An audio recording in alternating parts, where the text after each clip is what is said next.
कितना अजब आई खुश नवाजी था मुबारक वसूल पियो करी अदा साईं अरे ने अबो जिंदगी हा खबर कोने त असांजे मुल्क में अटो घणे किलो आ पेट्रोल वनी किथे लीटर पहुतो आ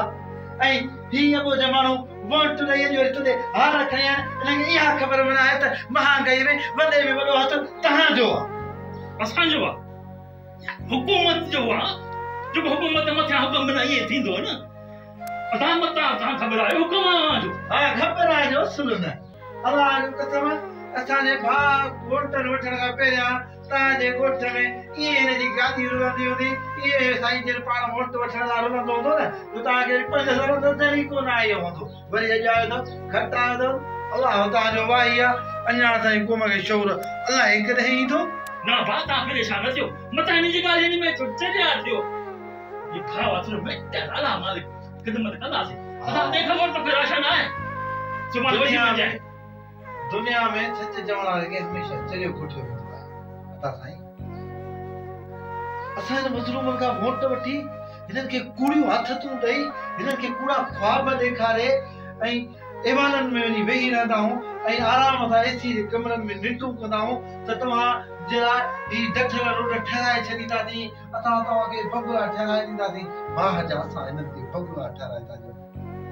असां हिन गरीबन का वोट इने करे वठंदा आहियूं ही गरीब असां के इने करे चूंडींदा आहिनि त असां आवाज बणजी हिन जो एवानन में हिन जे पारां आवाज उथारियो ही हारी नारी मजूरियूं करे असां अमीरन के कम ईंदा आहिनि ऐं असां के वोट इने करे ॾींदा आहिनि त असां हिन जो आवाज बणजी हिन जे दुख सुख जो साथी बणजी एवानन में आवाज उथारी मगर असां चंद रुपए जी लालच में ऐं उन रिश्वत में एतिरा त अंधा थी था जो हिन मासूमन के 5 सालनि खां पोइ कूड़ी हथ ते खणी ईंदा त असां तव्हांजे लाइ छा कयूं वाह तव्हां वाह वोट जी ॻाल्हि थो करे तव्हांखे त वोट जी अहमियत जी ख़बर कान्हे का केतिरी ताईं आख़िर केतिरी ताईं असां इहो 2 नंबर जो धंधो करे न मज़लूम हारनि ऐं नारियुनि खे ब्लैकमेल कंदा रहंदासीं ऐं हिननि जे नालनि ते वोट कंदासीं ऐं उहे हारी थियनि ॾिसी हिननि जे चेहरनि ते ॾिसी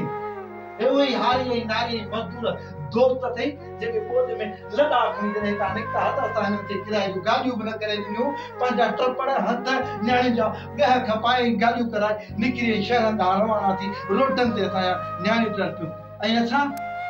बंगुलनि में कारुनि में सुकून सां सुतासीं वाह दावा करे इहो सोची था महीने खां पोइ असांजूं न्याणियूं खुले आसमान जे हेठि वेठियूं आहिनि बुख उन ते आहिनि करे राशन जी ट्रक भरे करे खणी आया हिननि खे ॾिनई जो वोट वठी ॾाढो ख़ुशि थो थी हार इधर पाइदर मां वॾो मान आहियां मुंहिंजो वॾो मत आहे वाह तव्हां हेठि हुजे असांजी अहिड़ी वॾे पाईअ खे ऐं अहिड़ी माना जागीरदारी वाह दावा अॼु अहिड़ो त सबक़ु ॾिनो अथई जो मुंहिंजा हौसला खता थी ऐं मां वाइदो थो कयां इन्हनि ग़रीबनि मिस्कीननि ऐं यतीमनि जो हल ॾुखियो